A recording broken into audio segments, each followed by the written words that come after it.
Have you ever imagined that there are parts of the Bible that were removed and forgotten for centuries? Texts that could change how you understand the scriptures and even challenge the traditions many consider unchangeable. Behind the Bible we know today lies a story of choices, debates, and omissions. And entire books, filled with fascinating stories and surprising secrets, simply disappeared from the official canon, yet they continue to intrigue scholars and believers around the world. Today, we'll uncover the mysteries of these forgotten texts. Why were they removed? Who made these decisions? And most importantly, what do these books hide? Get ready to dive into stories of fallen angels, lost prophecies, and hidden perspectives that could transform your view of the Bible and its history. If you believe the truth deserves to be revealed, like this video and subscribe to the channel. Share this content to help more people understand the depth of this topic, and tell us in the comments, which mystery of the Bible intrigues you the most? Your engagement helps spread this message to more people. Now that you know what's at stake, let's explore how the Bible was formed and how these decisions shaped the most influential book in the world. To understand why certain books were removed from the Bible, we first need to explore how the Bible was formed. The Bible we know today wasn't compiled all at once. It is the result of centuries of deliberation, with various religious leaders and councils deciding which texts would be included. These decisions were not random. They were deeply influenced by theological, political, and cultural factors of the time. In the early centuries of Christianity, many texts circulated among believers.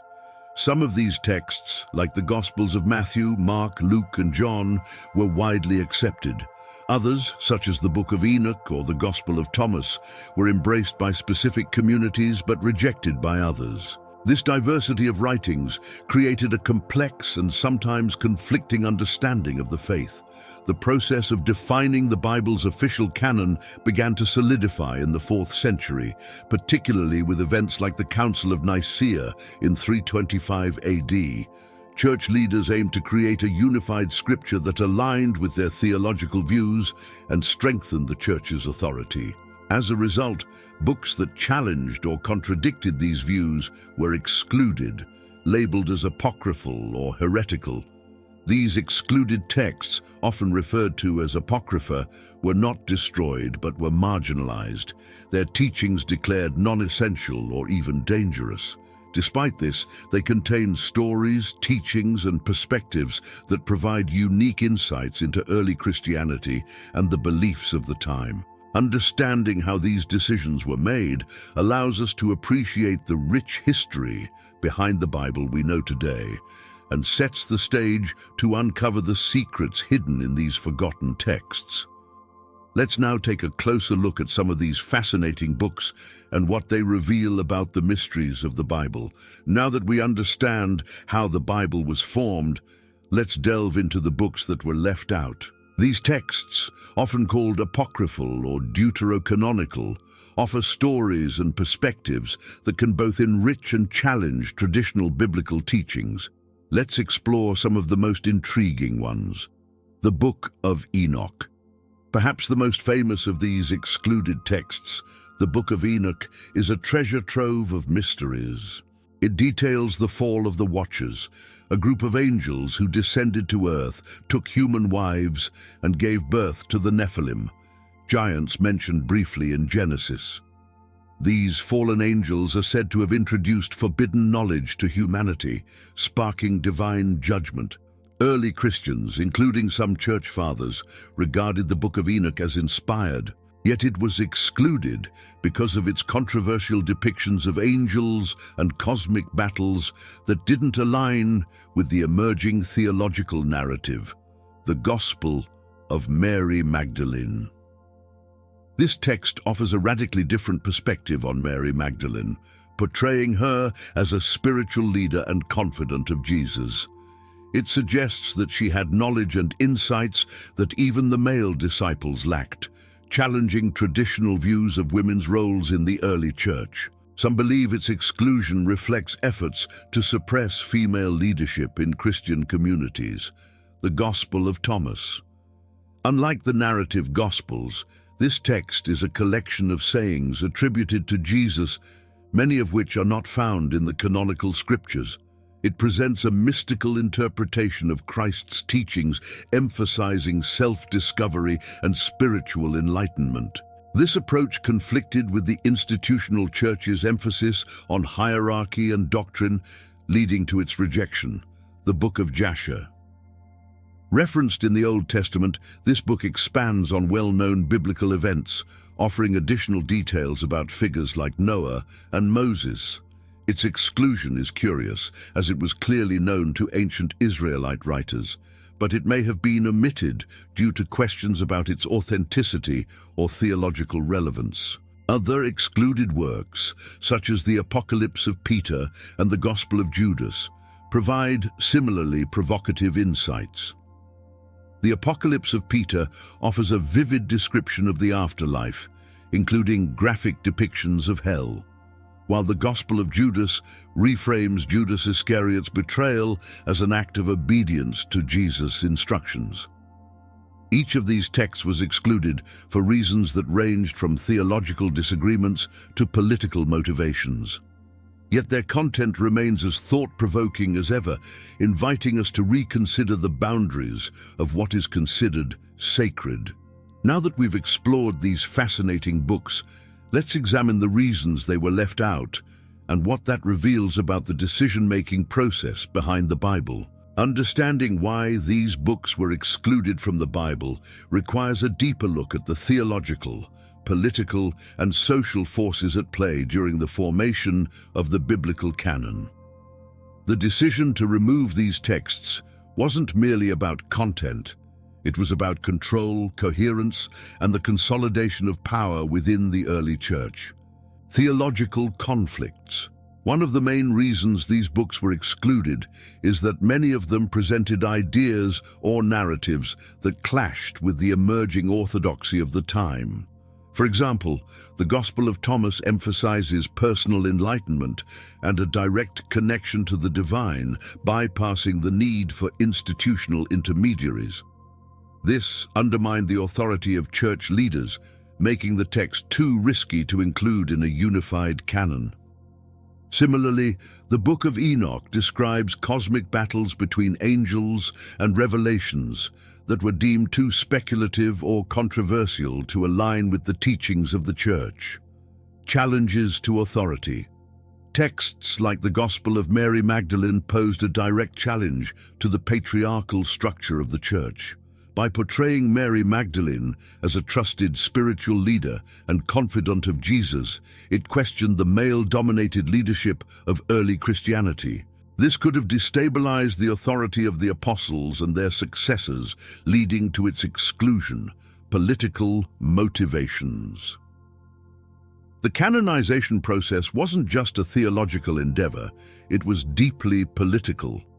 Councils like the Council of Nicaea in 325 AD aimed to create a cohesive and unified scripture that would strengthen the Church's authority over its followers. Books that introduced alternative narratives, such as the Gospel of Judas, which paints Judas Iscariot as a misunderstood figure obeying Jesus' will, were seen as disruptive to the agreed-upon story of salvation. Preservation of orthodoxy. The church leaders of the time sought to establish a clear and consistent doctrine. Including apocryphal texts would have introduced contradictions or ambiguities that could weaken the foundation of the faith. For instance, the Book of Jasher, while referenced in the Old Testament, includes additional details and interpretations that might have created confusion about biblical events. Fear of heresy. Many of these texts were labeled heretical because they offered alternative views on fundamental doctrines. The Apocalypse of Peter, for example, presents a detailed depiction of hell that doesn't entirely align with later Christian eschatology. The Church feared that such content could mislead believers or lead to fragmented interpretations of the faith. By excluding these books, early church leaders sought to establish a unified narrative that would solidify their authority and create a consistent foundation for Christianity. However, this also meant that many fascinating and thought-provoking perspectives were hidden away. Now that we understand the reasons behind their removal, let's explore how these apocryphal books continue to impact modern theology and the way we understand the Bible today. Even though these books were excluded from the official Bible centuries ago, their influence continues to resonate in modern theology, history, and culture. These texts offer unique insights into early Christianity and challenge us to think critically about how the Bible was shaped. For theologians and historians, apocryphal books serve as valuable windows into the beliefs and practices of early Christian communities. The Book of Enoch, for example, reveals a cosmic perspective on divine justice and the spiritual realm that was once widely accepted by early Christians, including some of the apostles. Its themes continue to spark debates about the nature of angels, judgment, and humanity's relationship with the divine. In modern culture, these books have inspired countless works of fiction, documentaries, and academic studies. The Gospel of Mary Magdalene, with its portrayal of Mary as a leader and spiritual equal to the apostles, resonates with contemporary discussions about gender roles in religion. Similarly, the Gospel of Judas has challenged traditional narratives, leading many to re-evaluate the complexities of Judas's actions and his role in Jesus' mission. For believers, these texts provoke deeper reflection on the nature of faith and Scripture. They remind us that the Bible, as we know it, is not just a spiritual document, but also a product of historical decisions.